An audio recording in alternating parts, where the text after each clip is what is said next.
We got involved in the church when we were in our early 30s, which would have been early 70s.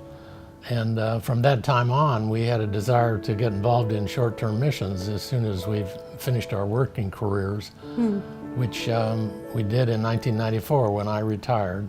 And we looked for opportunities that would make advantage of some of the experience that we had developed and expertise. And Mercy Ships was one of those. Mercy Ships is a ministry that started with Youth with a Mission. One of the people in Youth with a Mission said, you know, it would be a good idea if we took a ship in, a hospital ship, into ports in Africa where people have no access to medical care. And we could sit in that port for 6 months and operate people who had needs. And the ministry started, and that's what they do even today. Well, at the time we were on the ship, they had an ophthalmologist that did cataract surgeries, and they have a maxillofacial surgeon that operates large tumors. They also do cleft palates on children. So I was in a group where there also were ladies who made special clothing for these little teeny weeny babies that hadn't eaten very well because they didn't have adequate intake. And people die from these tumors, and they're disfigured from the cleft lips and palates, and they're blind because they have cataracts that have not been removed and won't be removed. So if they don't get service on the ship, they won't get service in their lifetime. This was our first time of going on the Mercy Ship, and at that time, 25 years ago, there was no air conditioning on the ship. So we didn't know what we were getting into. So we walk into this little tiny room where the bed fills up the whole room, and it was 95 degrees. So anyway, we made it through the first night, and then we went down and found the fan, the guy who provides the fans. So there was a porthole in the side of the ship, and we could put that in there. We survived just fine. It was good. On this Mercy Ship, there were 400 or 450 people of all the varieties. When we first got on, the doctor who introduced us took us up to a map, and he said, think of 1 Corinthians 12, where all the different gifts are displayed, and that's who's on the ship too. So that's what we all were, all the parts. We didn't have any medical training, but the ship is a big place with like 2,000 people on it. So, and we all live on the ship. So somebody gets to clean the bathrooms. That was me. We have crews that come on and get to use the showers. We get to wash all the floors, the halls, etc. So they need all kinds of things. I got to work with the housekeepers, and we all met together. We were a fellowship group. We did our work, and then we got to go off the ship and minister in schools. We even went into a TB place where sanitarium, I guess, just to sing and talk with the patients and things. So we got to do lots of fun things. What was it like to live on the ship? It was a community. You got to know, you made friends, so you ate with certain people. It was a great time.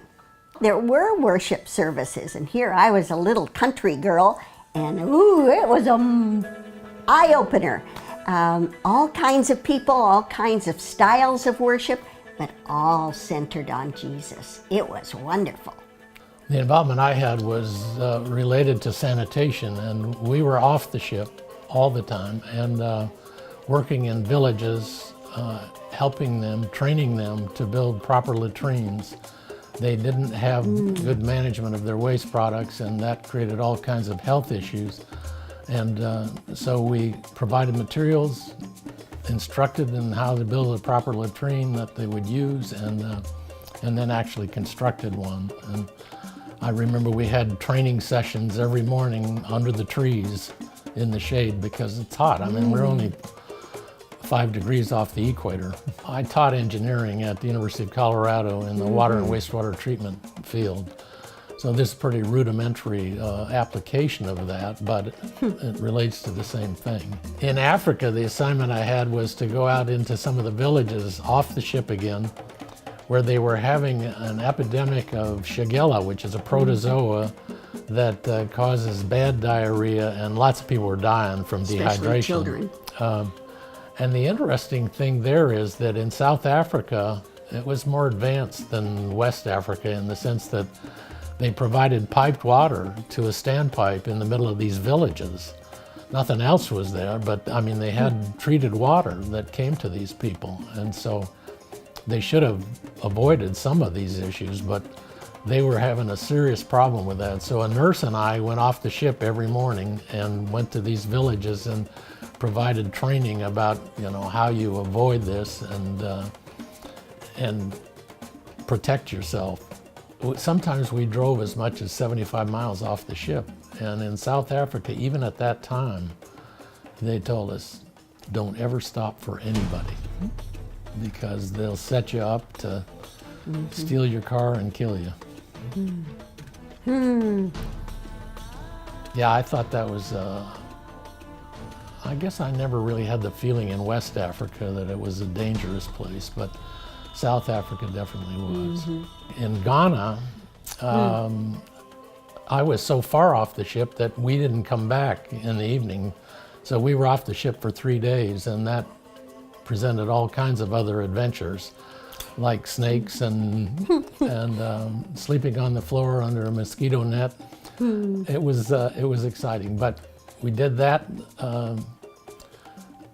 latrine work, and we also built a church in the community where we had built a latrine. And at the end of the workday, we swam in the ocean.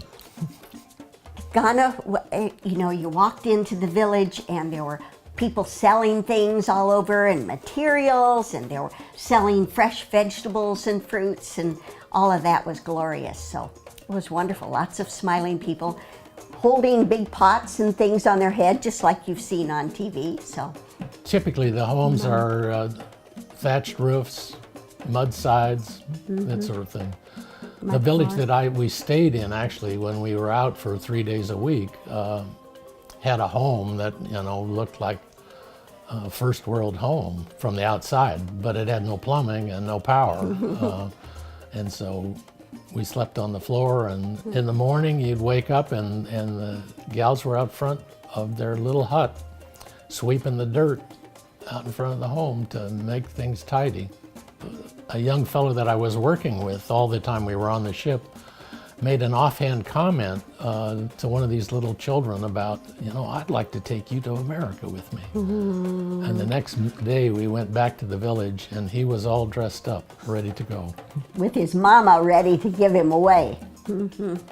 There are lots of things to learn, but after you're there a while, you acclimate to all of that and get to the place where you really love the people.